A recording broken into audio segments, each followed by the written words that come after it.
5ویں چیز معوذات پڑھنا، یعنی ہر وقت اللہ تعالیٰ کی پناہ لیتے رہنا. بیت الخلاء جاتے وقت اللہم انی اعوذ بک من الخبث والخبائث، میں اللہ کی پناہ چاہتا ہوں ناپاک جنوں اور ناپاک جننیوں سے، کہ جن کا ٹھکانہ ایسی جگہ ہوتی ہے. غصے کے وقت تعوذ پڑھنا، غصے کے وقت، ورنہ انسان اس کے بعد کیا ہوتا ہے، زبان کھول لیتا ہے تو وہ اور گالی گلوچ شروع ہو جاتی ہے، اور وہ جب دوسروں کے اوپر پڑتی ہے تو ان کے دل کا حال کیا ہوتا ہے، اور پھر ان کے اندر کیسی نفرتیں پلتی ہیں، اور خود انسان کو کتنا بڑا نقصان ہو جاتا ہے جب ناروا طور پر کسی کے ساتھ زیادتی کرتا ہے. تو غصے کے وقت اعوذ باللہ من الشیطان الرجیم پڑھنا، اگر خود یاد نہ اور کوئی یاد کرا دے تو اس پہ مزید غصہ کرنے کی بجائے ہوش میں آ کے انسان تعوذ پڑھ لے. اصل میں انسان جب جذباتی کیفیت میں ہوتا ہے تو کمزور ہوتا ہے، اس وقت شیطان زیادہ حملہ آور ہوتا ہے.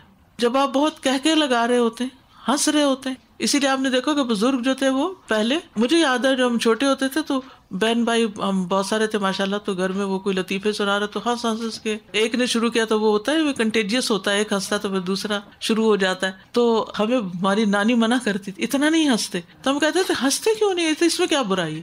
اسی طرح جب انسان بہت غم کی حالت میں تو اور بہت رو رہا ہوتا ہے، اس سے بھی کمزور ہوتا ہے، شیطان حملہ آور ہوتا ہے. پھر اسی طرح انتہائی جذباتی کیفیت میں ہسبینڈ وائف کے تعلق کے وقت، پھر اسی طرح غصے کے وقت. تو یہ جو ہمارے ایموشنز کی ہائٹ ہوتی ہے نا، یعنی پیک ہوتی ہے کہ اس میں ہم بہت ہائپر ہو جاتے ہیں، سپر ہائپر ہو جاتے ہیں، تو اس وقت شیطان کو دخل اندازی اور حملہ آور ہونے کا زیادہ موقع مل جاتا ہے. پھر کسی منزل پر اترتے وقت تعوذ پڑھنا، کوئی نئی جگہ پر آپ گئے ہیں، کوئی نیا گھر لیا آپ نے، کسی ہسپتال میں گئے، اسپتال میں کتنی قسم کے وائرسز ہو سکتے ہیں اور کتنے جراثیم ہو سکتے ہیں، کسی کلینک میں گئے ہیں، کسی پبلک پلیس پہ گئے ہیں، تو اس وقت بھی اعوذ بکلمات اللہ التامات من شر ما خلق. حدیث میں آتا ہے جب کوئی آدمی کسی مقام پہ پڑاؤ ڈالے اور یہ دعا پڑھ لے، میں اللہ کے مکمل کلمات کی پناہ میں آتا ہوں ہر اس چیز کے شر سے جو اس نے پیدا کی، تو اسے وہاں سے کوچ کرنے تک کوئی چیز نقصان نہیں پہنچا سکے گی، کوئی چیز ہارم نہیں کرے گی. شر تو وہاں ہوگا لیکن اس کو نقصان نہیں ہوگا. پھر اسی طرح مسجد میں داخل ہوتے وقت عبداللہ ابن عمرو ابن العاص سے مروی ہے کہ نبی صلی اللہ علیہ وسلم جب مسجد میں داخل ہوتے تو یہ کلمہ کہا کرتے تھے، اعوذ باللہ العظیم وبوجہہ الکریم وسلطانہ القدیم من الشیطان الرجیم. میں اللہ انتہائی عظمت والے کی، اس کی ذات کریم اور اس کے سلطان قدیم کے ساتھ پناہ لیتا ہوں شیطان مردود سے. انسان جب یہ کہہ لیتا ہے تو ابلیس کہتا ہے آج سارے دن کے لیے یہ مجھ سے محفوظ ہو گیا، اس کو حفاظت مل گئی. لیکن اول تو دعا یاد نہیں ہوتی، کہ یاد ہو تو پھر پڑھنا یاد نہیں ہوتا. تو شیطان کا کام کیا ہے؟ بھلوانا. ہماری اصل مصیبت جو ہے نا وہ بھول ہے. آدم علیہ السلام بھولے تو کیا ہوا، کتنی بڑی مشکل میں پڑ گئے. تو اسی طرح اولاد آدم بھی بھولتی ہے، خصوصاً نیکی کے کاموں میں ہم اکثر بھول جاتے ہیں. تو اس کے لیے شیطان مردود کے شر سے بچنا نہایت ضروری ہوتا ہے. پھر نماز کے آغاز میں تعوذ پڑھنا، یعنی نماز کے شروع میں تعوذ پڑھنا. ابو امامہ باہلی سے روایت ہے، کہتے ہیں کہ اللہ کے نبی صلی اللہ علیہ وسلم جب نماز کے لیے کھڑے ہوتے تو 3 مرتبہ اللہ اکبر اللہ اکبر اللہ اکبر کہتے. ایک تو تکبیر تحریمہ ہے نا، وہ کہہ لی، اللہ اکبر کہہ کے ہاتھ باندھ دیے. اب 3 مرتبہ اللہ اکبر اللہ اکبر اللہ اکبر، پھر 3 مرتبہ لا الہ الا اللہ لا الہ الا اللہ لا الہ الا اللہ، پھر 3 مرتبہ سبحان اللہ و بحمدہ سبحان اللہ و بحمدہ سبحان اللہ و بحمدہ، اور پھر اعوذ بک من الشیطان الرجیم من ہمزہ و نفخہ و نفثہ. آپ پڑھ کے تو دیکھیں، جو آپ کو قرار آئے گا، جو سکون آئے گا، یعنی بہترین دعا ہے. یہ استفتاح، یہ جو سبحانک اللہم و بحمدک تیزی سے ہم پڑھتے ہیں اس کا الٹرنیٹ ہے. تو اس میں پناہ کیا مانگی جا رہی تھی کہ میں شیطان کے کچوکے، اس کی پھونک اور اس کے تھتکارنے سے آپ کی پناہ میں آتا ہوں. یعنی شیطان باقاعدہ انسان پہ شر کی پھونکیں بھی مارتا ہے اور کچوکے بھی لگاتا ہے اور اس کے ساتھ تھتکارتا بھی ہے. اللہ اکبر 3 times، لا الہ الا اللہ 3 times، سبحان اللہ و بحمدہ 3 times، اور پھر اعوذ بک من الشیطان الرجیم من ہمزہ و نفخہ و نفثہ. پھر قرآن مجید پڑھنے سے پہلے تعوذ پڑھنا. اب آپ حیران ہو رہے ہوں گے کہ مسجد میں داخل ہو رہے ہیں تو اعوذ باللہ پڑھ رہے ہیں، نماز پڑھ رہے ہیں تو اعوذ باللہ پڑھ رہے ہیں، قرآن پڑھ رہے ہیں تو اعوذ باللہ پڑھ رہے ہیں. یہ تو ہم نیکی کے کام کرنے جا رہے ہیں. جی ہاں، نیکی کے کام کرتے وقت ہی شیطان زیادہ روڑے اٹکاتا ہے. ان کو زیادہ مشکل بناتا ہے، یا ان کو اس طرح بے دلی سے کرواتا ہے کہ بس ایک حاضری لگانے والی بات ہوتی، اس کا اثر کچھ نہیں ہوتا۔ فَإِذَا قَرَأْتَ الْقُرْآنَ فَاسْتَعِذْ بِاللَّهِ مِنَ الشَّيْطَانِ الرَّجِيمِ، سورۃ النحل کی 98 آیت ہے۔ پھر جب آپ قرآن پڑھنے لگیں تو شیطان مردود سے اللہ کی پناہ مانگ لیا کریں۔ پھر برا خواب دیکھنے پر تعوذ پڑھنا، برا خواب دیکھنے پر۔ ابو قتادہ کہتے ہیں کہ رسول اللہ صلی اللہ علیہ وسلم نے فرمایا، نیک خواب اللہ کی طرف سے اور برے خواب شیطان کی طرف سے ہوتے ہیں، پس جو ایسا خواب دیکھے جس میں کوئی ناگوار چیز ہو تو اپنے بائیں طرف تھتکار دے اور شیطان سے اللہ کی پناہ مانگے، ایسا کرنے سے وہ خواب کوئی نقصان نہ پہنچائے گا اور کسی کو یہ خواب نہ بتائے۔ یہ بڑا امپورٹنٹ ہے۔ ہم برے خواب ہر ایک کو سنا رہے ہوتے ہیں، ایسے جیسے کوئی کہانی ہو، نہیں، خاموشی اختیار کرے، بس آپ نے پناہ لے لی اللہ کی، کافی ہے اللہ آپ کے لیے، اس کا ذکر نہ کریں۔ پھر وسوسے آنے پر اور خصوصاً عقائد میں، اللہ سبحانہ تعالیٰ کی ذات کے بارے میں، رسول اللہ صلی اللہ علیہ وسلم کے بارے میں، قرآن کی اوتھینٹسٹی کے بارے میں، اگر دماغ میں ایسے خیالات آ رہے ہیں کہ پتہ نہیں یہ صحیح بھی ہے کہ نہیں، تو اس وقت بھی اللہ کی پناہ لیں شیطان مردود سے بچنے کے لیے۔ رسول اللہ صلی اللہ علیہ وسلم نے فرمایا، تم میں سے کسی کے پاس شیطان آتا ہے تو تمہارے دل میں پہلے یہ سوال پیدا کرتا ہے، فلاں چیز کس نے پیدا کی، فلاں چیز کس نے پیدا کی، یہاں تک کہ آخر میں یہ کہتا ہے کہ تمہارے رب کو کس نے پیدا کیا۔ جب کسی شخص کو ایسا وسوسہ آئے تو اللہ کی پناہ مانگنی چاہیے اور چاہیے کہ اس شیطانی خیال کو چھوڑ دے، یعنی اس بارے میں نہ سوچے۔ اسی لیے وسوسوں کی دعا یہ ہے، هو الاول والآخر والظاہر والباطن وهو بكل شيء علیم، کہ وہ اللہ کے اول ہونے کے بارے میں شک ڈالتا ہے۔ کوئی تو اول ہے نا، تو وہ اللہ ہی ہے اول، هو الاول والآخر والظاہر والباطن وهو بكل شيء علیم۔ اور کوشش یہ کریں کہ ہر روز ایک دفعہ یاد پڑھنے کی عادت ڈال لیں۔ اس سے کیا فائدہ ہوتا ہے کہ انسان ایسے وسوسوں سے محفوظ رہتا ہے۔ کسی کو بھی یہ تکلیف اور بیماری ہو تو ایاک نستعین میں نے یہ اذکار اکٹھے بھی کیے تھے، ان میں بھی یہ ذکر موجود ہے، شیطانی وسوسوں سے بچنے کی دعا جو ہے۔ پھر اسی طرح اگر کوئی بھی کسی اور اچھی چیز کے بارے میں، کسی انسان کے بارے میں بلا وجہ، اکثر یہ ہوتا ہے کہ ہسبینڈ وائف کو ایک دوسرے کے بارے میں برے برے وسوسے آنے لگتے ہیں، بچوں کے فیوچر کے بارے میں شیطان اتنے برے برے خیال بعض اوقات دل میں ڈالتا ہے کہ انسان ہول ہی کھاتا رہ جاتا ہے، اور اس کا نقصان کیا ہوتا ہے کہ پھر انسان اپنی لائف کو بھی انجوائے نہیں کر سکتا اور بے وجہ غمگین رہتا ہے، یعنی اس چیز کے بارے میں غم ہے جس کا آپ کے پاس کوئی علاج ہی نہیں، جس کو آپ نے دیکھا ہی نہیں، جس کا کوئی وجود ہی نہیں، فیوچر کا اس وقت تو کوئی وجود نہیں نا، تو ہم کیوں ڈر رہے ہیں اس سے، کل کس نے دیکھا؟ تو اس لیے اللہ پر بھروسہ کرنا چاہیے، اور جب شیطان وسوسہ ڈالے تو فوراً اللہ کی پناہ طلب۔ وَإِمَّا يَنزَغَنَّكَ مِنَ الشَّيْطَانِ نَزْغٌ فَاسْتَعِذْ بِاللَّهِ، کسی بھی موقع پر جہاں بھی شیطان آپ کو اکسائے، اور کئی دفعہ آپ نے دیکھا ہوگا کہ آپ مثلاً بیٹھے ہیں نا، تو کوئی ایسا خیال آ جاتا ہے آپ کو، پھر آپ بیٹھے ہی رہتے ہیں اور گہری سوچ میں چلے جاتے ہیں، یہ ایسے ہوگا تو پھر یہ ہوگا تو پھر یہ ہوگا تو پھر کیا ہوگا، اور انتہائی غمگین کر کے اٹھتے۔ یہ شیطان کا دلچسپ مشغلہ ہے کہ آپ کو غمگین کرے، کیونکہ غم انسان کو کمزور کر دیتا ہے، غم انسان کو وقت سے پہلے بوڑھا کر دیتا ہے، غم انسان کی زندگی کا وقت ضائع کر دیتا ہے، تو غم سے چھٹکارا پانا بے حد ضروری ہے۔ تو فوراً اعوذ باللہ من الشیطان الرجیم کی تسبیح پڑھنا شروع کر دیں، اعوذ بکلمات اللہ التامات من شر ما خلق۔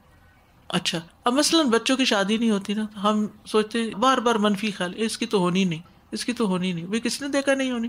کل یوم ہوا فی شان، کوئی پتہ نہیں کل کا دن چڑھے اور آپ کیا خبر سنیں۔ اچھا، اب شادی ہوگی، اب اس کا تو بچہ نہیں ہونا، بس شیطان وہی وسوسہ ڈالے جائے گا، پھر وہ بچہ بھی پیدا ہو گیا، اب وہ بڑا بھی ہو گیا، اب اس بچے کی شادی کا کیا ہوگا؟ یعنی کوئی نہ کوئی آپ کو غم دیے ہی رکھتا ہے۔ یہ کھائیں گے کہاں سے؟ ان کی رزق روزی کا کیا ہوگا؟ ان کی جاب ہی نہ چلی جائے، یعنی ہر وقت منفی باتیں سوچوانا۔ بیمار ہے تو یہ تو ٹھیک ہی نہیں ہوگا، کیا پتہ ماری جائے، کیوں نہیں ٹھیک ہو جاتے؟ ایوب علیہ السلام 18 سال بعد ٹھیک ہو گئے تھے۔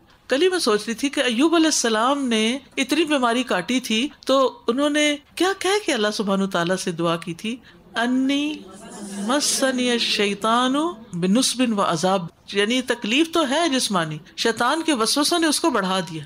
اور دوسری انہوں نے دعا کی تھی، انی مسنی الضر وانت ارحم الراحمین۔ تو آپ دیکھیے کہ پیغمبروں کو بھی نہیں چھوڑا اس نے، کس قدر پریشان کرنے کی کوشش کی۔ کہ اللہ کے بارے میں اچھا گمان نہیں کرنے دیتا. تو کسی بھی وقت ایسی کوئی کیفیت آئے تو کمزور نہ پڑے، فوراً اللہ کی پناہ مانگے کہ یا اللہ تو ہے نا، میرا تجھ پہ بھروسہ ہے، میں نے اپنا کام تیرے سپرد کیا، تو ہی ہر چیز کو درست کرنے والا ہے، ساری قوت قدرت کمال تیرے پاس، تیرا کوئی شریک نہیں، تو جو چاہے کر سکتا ہے. یدخل من یشاء فی رحمتہ، جس کو چاہتا ہے اپنی رحمت میں داخل کر لیتا ہے. تو اللہ ہم بھی تیرے کمزور بندے ہیں، ہم گناہ گار بندے ہیں، ہم اپنی کمزوریوں کو ایکسپٹ کرتے ہیں، تو ہمیں اپنی حفاظت میں لے لے، اپنی پناہ میں لے لے. اور جس کو اللہ اپنی پناہ میں لے لے اس کو کیا بگڑ سکتا؟ کچھ بھی نہیں. اور پھر خاص طور پر یہ دعا، رب اعوذ بک من ہمزات الشیاطین واعوذ بک رب ان یحضرون، اے رب میں شیطان کی اکساہٹوں سے تیری پناہ چاہتا ہوں، اور اس بات سے بھی تیری پناہ مانگتا ہوں کہ وہ میرے پاس حاضر بھی ہو، پھٹکے بھی میرے پاس. میں یہ نہیں چاہتا کہ شیطان میرے پاس پھٹکے. ابو درداء فرماتے ہیں کہ رسول اللہ صلی اللہ علیہ وسلم کھڑے ہوئے تو ہم نے آپ کو یہ فرماتے ہوئے سنا، اعوذ باللہ منک. کیا مطلب ہے اس کا؟ میں اللہ کی پناہ لیتا ہوں تجھ سے بچنے کے لیے. پھر فرمایا العنک بلعنت اللہ، میں تجھ پر اللہ کی لعنت بھیجتا ہوں. آپ نے 3 بار فرمایا اور آپ نے اپنا ہاتھ پھیلایا جیسے کوئی چیز لے رہے ہوں. پھر آپ نماز سے فارغ ہوئے تو ہم نے عرض کیا، اللہ کے رسول ہم نے آپ کو نماز میں کچھ کہتے ہوئے سنا جو اس سے پہلے کبھی بھی نہیں سنا. یہ نماز کے کلمات نہیں تو یہ کیا چیز ہے؟ اور ہم نے آپ کو ہاتھ پھیلاتے ہوئے دیکھا. آپ نے فرمایا بے شک اللہ کا دشمن ابلیس آگ کا ایک شعلہ لے کر آیا تاکہ میرا منہ جلائے. ابلیس جو ہے اس کو نبی صلی اللہ علیہ وسلم پر کتنا غصہ آتا ہوگا کہ آپ رحمت ہے عالمین کے لیے، آپ لوگوں کی ہدایت کا ذریعہ ہیں. تو میں نے اعوذ باللہ من کا کہا. پھر میں نے کہا کہ میں تجھ پر اللہ کی پوری لعنت بھیجتا ہوں. بس وہ 3 مرتبہ تک پیچھے نہیں ہٹا. پھر میں نے اسے پکڑنے کا ارادہ کیا. اللہ کی قسم اگر ہمارے بھائی سلیمان علیہ السلام کی دعا نہ ہوتی تو وہ صبح تک بندھا رہتا اور مدینہ والوں کے بچے اس کے ساتھ کھیلتے، یعنی میں اس کو باندھ دیتا، کیونکہ آپ کے اوپر تو شیطان کا زور نہیں نا. ایک بات یاد رکھیے کہ کوئی بھی ذکر 1-2 دفعہ کر کے چھوڑ نہ دیجیے کہ کوئی نہیں آرام آیا، یہ پلے باندھ لیجیے بات. کیونکہ بعض اوقات ہم کیا کرتے ہیں، 1-2 خوراک لے کے پھر کہتے ہیں کوئی فائدہ تو ہوا نہیں. ہم چاہتے ہیں کہ انسٹنٹ ریلیف ہو، فوراً. اصل میں ہم جس دور سے گزر رہے ہیں نا، اس کا ایک بڑا مسئلہ یہ بھی ہے کہ ہر چیز جلدی چاہتے ہیں. ٹیکنالوجی کی وجہ سے اب میسیجز جلدی چلے جاتے ہیں. پہلے کہاں خط ہفتے بھر میں جاتے تھے. پھر اسی طرح یہ ہے کہ پہیا بننے کی وجہ سے ہر چیز کی رفتار تیز ہو گئی، بجلی کے آنے سے اور چیزوں میں تیزی آ گئی. تو اس سے انسان کا ایک مزاج بدل گیا ہے پورا، اور وہ مزاج بن گیا ہے تیزی اور جلدی کا. لیکن یہاں اس حدیث سے آپ دیکھ رہے ہیں کہ 3 مرتبہ تک وہ پیچھے نہیں ہٹا. نہیں، پہلی مرتبہ سے بھی پیچھے نہیں ہٹا، دوسری مرتبہ سے پیچھے نہیں ہٹا، تیسری مرتبہ کہا تو پیچھے ہٹا. تو اس لیے جو کہا جاتا نا 3 دفعہ قل پڑھیں، 3 دفعہ یہ دعا پڑھے بسم اللہ الذی لا یضر، 3 دفعہ اعوذ بکلمات اللہ والی دعا پڑھے. تو اس کا ایک مقصد ہے، یہ بات یاد رکھیے. پھر اسی طرح کہا جاتا ہے 7 دن تک یہ عمل مسلسل کریں. تو اینٹی بایوٹک کا کورس نہیں ہوتا 7 دن کا. کیا کہتے ہیں ڈاکٹرز، اگر آپ نے چھوڑ دیا تو دوبارہ سائیکل چلانا پڑے گا، ریئیکشن ہو جاتا ہے، وہ پھر بیکٹیریا واپس پلٹ کے اور حملہ آور ہوتا ہے. تو اس لیے بہت ضروری ہے کہ اللہ نہ کرے کہ کسی کو کوئی ایسی تکلیف ہو تو اس میں مسلسل علاج کریں. بعض اوقات 40 دن تک بھی چلتا ہے، اور کچھ چیزیں تو زندگی بھر ساتھ رہنی چاہیے. السلام علیکم استاذہ، جو نبی پاک صلی اللہ علیہ وسلم نے فرمایا کہ اگر سلیمان علیہ السلام کی دعا نہ ہوتی تو میں اسے باندھ دیتا، تو اس کو ذرا ایکسپلین کر دیجیے گا. وہ اس طرح ہے کہ سلیمان علیہ السلام نے جنات سے کام لیے تھے، وہ ان کے لیے محرابیں بناتے، عمارتیں بناتے، سمندر میں غوطہ لگاتے، اور یہ کام آسان نہیں ہوتا. جنوں کو قابو رکھ کے ان سے کام لینا اور ان کو کنٹرول میں رکھنا، یہ اللہ نے خاص صلاحیت دی تھی ان کو. انہوں نے کہا کہ میرے بعد یہ کسی کے پاس نہ ہو، کیونکہ انہوں نے اپنے تجربے سے کہا ہوگا کہ یہ ایک بہت بڑا فتنہ ہے یا آزمائش ہے یا ایک امتحان ہے. تو اس پر نبی صلی اللہ علیہ وسلم نے پھر اس شیطان کو باندھا نہیں وہاں.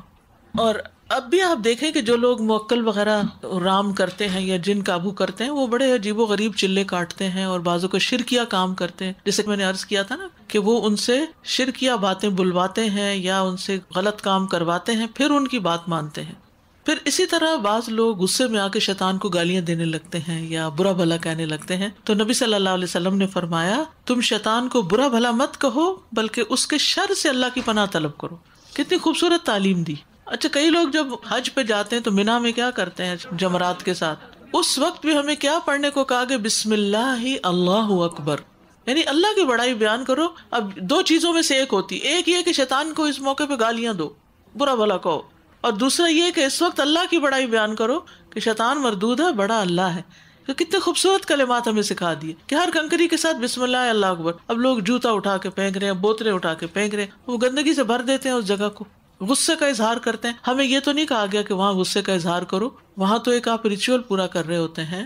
اصل شیطان تو ساتھ لگا ہوا ہے جو واپسی پہ پھر چمٹ جائے گا اور حج تک بھی ضائع کرا دیتا ہے. تو اس لیے بہت ضروری ہے کہ قرآن و سنت کی تعلیم کے مطابق چلا جائے.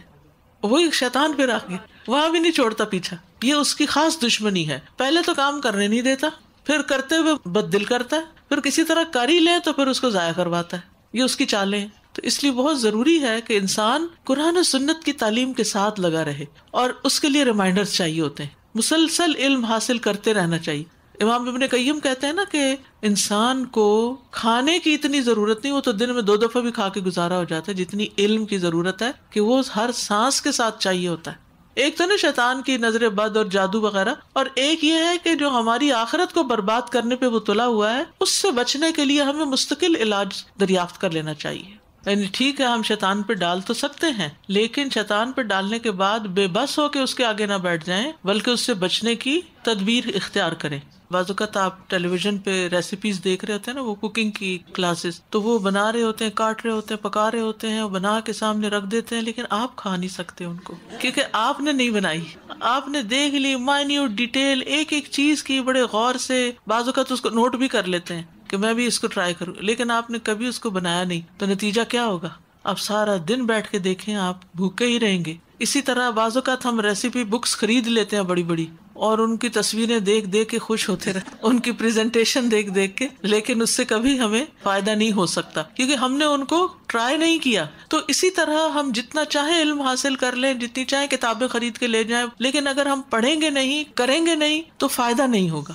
دیکھیے میں نے پھر وہی بات کہی تھی کہ قرآن و سنت میں جہاں تک بات آئی ہے اتنی ہی کرنا. قرآن میں اللہ سبحانہ تعالیٰ نے اس پہ لعنت بھیجی ہے تو وہ تو بس ٹھیک ہے. آپ نے فرمایا العنک بلعنت اللہ، لیکن اس سے آگے تجاوز کر کے حد سے بڑھ کے اپنے پاس سے کچھ اور الفاظ ملا کے اپنی زبان گندی کرنا، تو اس سے بچنے کی ضرورت ہے. امام ابن القیم کہتے ہیں کہ اگر آپ جا رہے ہوں اور چرواہے کا کتا آپ پہ بڑک اٹھے تو کتے کا مقابلہ کرنے کی بجائے آپ مالک کی مدد لے لیں، یعنی چرواہے کی پناہ لے لیں، اس سے ہیلپ مانگ لیں، کیونکہ وہ اس کا کتا نا، وہ تو ایک آواز دے گا تو بھاگتا چلا آئے گا، اور ہم کتے سے لڑ کے بھی لڑتے رہیں گے تو حملہ آور ہی ہوگا.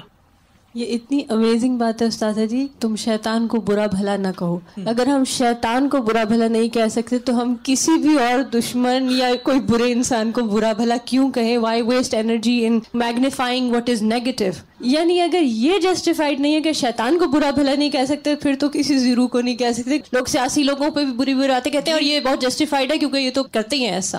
But nobody is more evil than شیطان. بالکل. اور پھر یہ کہ اگر کسی بھی اس کو کہتے ہیں تو وہ شیطان کی مدد کرنا ہو جاتا ہے اپنے بھائی کے خلاف، کیونکہ وہ چیز اس کے ذہن میں پکی ہو جاتی ہے، وہ ڈھیٹ بن جاتا ہے، کہتے ہیں اس نے مجھے چور کہہ ہی دیا تو بس پھر ٹھیک ہے.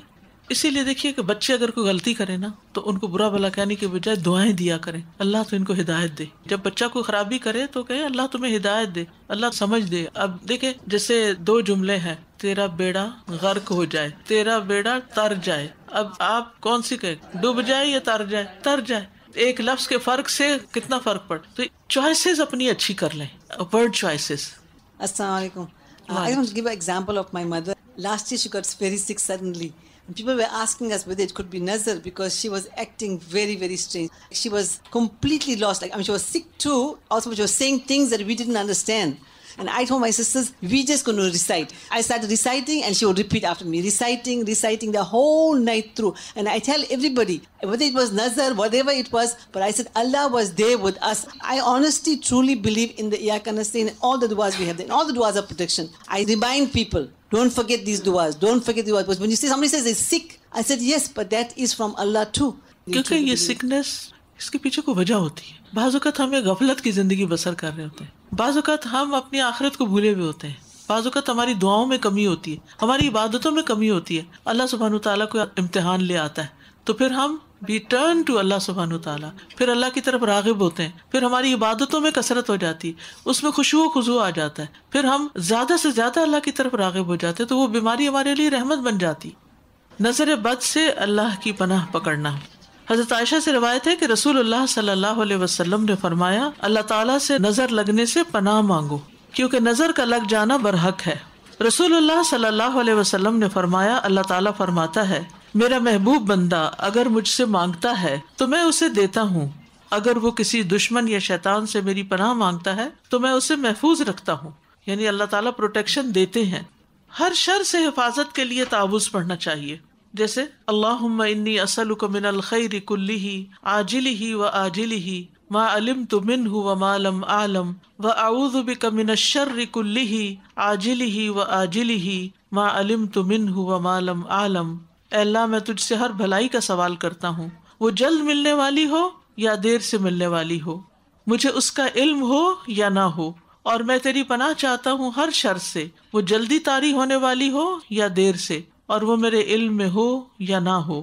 پھر ناگہانی آفت سے حفاظت کے لیے تعوذ پڑھنا، اللہم انی اعوذ بک من زوال نعمتک وتحول عافیتک وفجاءۃ نقمتک وجمیع سخطک۔